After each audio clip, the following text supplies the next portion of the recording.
ઉત્તરાયણ નિમિત્તે તળાજા શહેરમાં જીવદયા રણભૂમિ ગ્રુપ દ્વારા પક્ષી બચાવો અભિયાન હાથ ધરવામાં આવ્યું। આજરોજ તારીખ 14 જાન્યુઆરી 2026ને બુધવારના સવારના 11:30 કલાકે ઉત્તરાયણ પર્વના પાવન અવસરે તળાજા શહેરમાં જીવદયા રણભૂમિ ગ્રુપ દ્વારા પક્ષી બચાવો અભિયાન હાથ ધરવામાં આવ્યું હતું। 14 જાન્યુઆરી 2026ના બુધવારના દિવસે પતંગોત્સવ દરમિયાન પતંગની દોરીથી ઇજાગ્રસ્ત થતા નિર્દોષ પક્ષીઓની સારવાર અને બચાવ માટે તળાજા શહેરના તિલક ચોક ખાતે વિશેષ અભિયાન આયોજન કરવામાં આવ્યું હતું। આ અભિયાનમાં જીવદયા રણભૂમિ ગ્રુપ તળાજા શહેર ભાજપ, તળાજા નગરપાલિકા તથા પત્રકાર પરિવારનો સહયોગ નોંધપાત્ર રહ્યો હતો। ઇજાગ્રસ્ત પક્ષીઓને તાત્કાલિક સારવાર મળી રહે તે માટે બચાવ ટીમ સતત કાર્યરત રહી હતી। આ સમગ્ર કાર્યક્રમમાં તળાજાના ધારાસભ્ય શ્રી ગૌતમભાઈ ચૌહાણ, તળાજા શહેર ભાજપના પ્રમુખ આઈ.કે. વાળા, તળાજા શહેર ભાજપની સમગ્ર ટીમ, તળાજા નગરપાલિકાના પ્રમુખ શ્રીમતી હેતલબેન રાઠોડ, ઉપપ્રમુખ શ્રી ધર્મેન્દ્રસિંહ વાળા તેમજ નગરપાલિકાના નગરસેવકો દિનેશભાઈ પરમાર, રમેશભાઈ ભાલિયા, હિંમતભાઈ ડાભી સહિતના આગેવાનો ઉપસ્થિત રહ્યા હતા। સાથે સાથે વિરોધ પક્ષના કોંગ્રેસના નેતા ઇરશાદભાઈ દસાડિયા સહિત કોંગ્રેસના નગરસેવકો પણ ઉપસ્થિત રહ્યા હતા। આ પ્રસંગે તમામ આગેવાનો એ તળાજા શહેર અને તાલુકાની જનતાને અપીલ કરી હતી કે ઉત્તરાયણ દરમિયાન જો ક્યાંય પણ ઘાયલ થયેલ ઇજાગ્રસ્ત પક્ષી નજરે પડે તો તાત્કાલિક બચાવ ટીમનો સંપર્ક કરવો।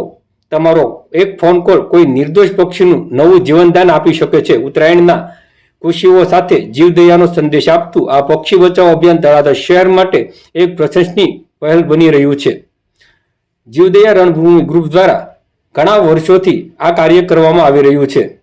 મારું નામ ધર્મેન્દ્રસિંહ તળાજા નગરપાલિકાનો ઉપપ્રમુખ છું અને આજ રોજ આજે ઉત્તરાયણના દિવસે અમે રણભૂમિ જીવદયા ગ્રુપથી અમે છેલ્લા 17-18 વર્ષથી આ સેવાકીય પ્રવૃત્તિ શરૂ છે। તેમાં આજે તળાજા શહેર સંગઠન ગૌતમભાઈ એમએલએ સાહેબ તેમજ તળાજા શહેર સંગઠન આઈ.કે.ભાઈ તેમની ટીમ તથા તળાજા નગરપાલિકાના ભાજપ, કોંગ્રેસ તમામ 28 સભ્યો તેમજ પ્રેસ રિપોર્ટરો અને સાથે મારી તમામ રણભૂમિ જીવદયા ગ્રુપની ટીમે આજ રોજ જે ઘાયલ પશુ પંખીઓ થાય છે દોરાથી તેનાથી અટવાડા હોય એમાં અને એટલા 18 વર્ષથી અમે આ સેવાકીય પ્રવૃત્તિ કરીએ છીએ અને આજ રોજ અમે એક એવો વિચાર રજૂ કર્યો કે ભાઈ જેમ બને એમ ઝાઝા જાતિવાદ ન ફેલાય અને સાથે રહીને જેમ બને એમ ઝાઝુ આને પ્રેરણા આપે જીવદયા બાજુ તેવો અમારો આ શ્રેય હતો। તેમજ તળાજા શહેર અને ગ્રામ્ય વિસ્તારમાં કાંઈ પણ પશુ પંખી કે ગાયનું કાંઈ પણ તકલીફ પડી હોય તો અમારી જીવદયા રણભૂમિ ગ્રુપના નંબરો અમે સોશિયલ મીડિયા ઉપર વાયરલ કર્યા છે। તેમાં તરત તમે અમને જાણ કરજો અને તમારા એક ફોનથી પણ અબૂલ પશુનું જીવ બચી શકે છે।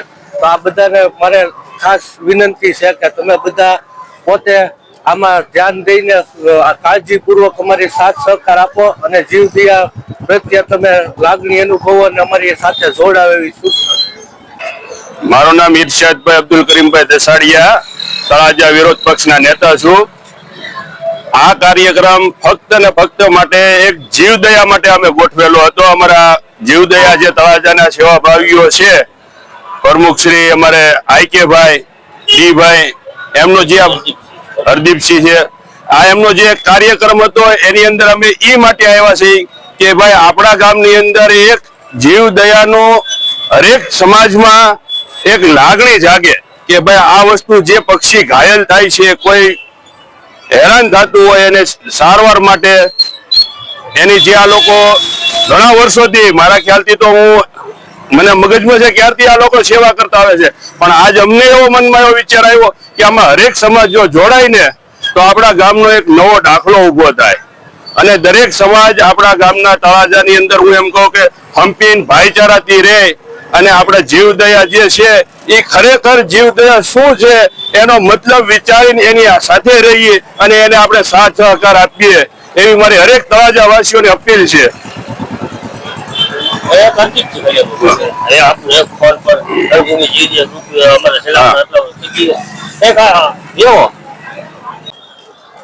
તળાજા રણભૂમિ જીવદયા ગ્રુપ ઘણા સમયથી કાર્યરત છે, ઘણા વર્ષોથી જ કાર્યરત છે। આ કાર્યક્રમ આપણે દર ખીયરના દિવસે, ઉત્તરાયણના દિવસે કરીએ છીએ, જેમાં પક્ષીઓ જે ઘાયલ થયેલા હોય એને સારવાર આપીએ છીએ અને આમ જોઈએ તો 365 દિવસ આપણે હરેક કોઈ પણ માલ ઢોર હોય એ માંદું પડ્યું હોય તો એને પણ આપણે ઓલું કરીએ છીએ, સેવા આપીએ છીએ. પણ મારી તળાજાના નગર સેવકોને અને નગરની જનતાને એટલી અપીલ છે કે આ કાર્યક્રમમાં સૌ બધા જોડાય અને ભાગ લે. અને ક્યાંય પણ એવું પક્ષી કે પશુ આપને દેખાય તો તરત એક ફોન અમારા જે રણભૂમિ જીવદયા ગ્રુપના કોઈ પણ મેમ્બર જેટલા પાછળ નંબર આપ્યા છે એ બધા, અને ઈ છતાંય કોઈ અન્ય જે સંપર્કમાં કરી અને ગમે ત્યારે એક ફોન આવશે, અમે તરત અમારા કાર્ય માટે ઉભા રહેશું અને અમે સેવા આપશું.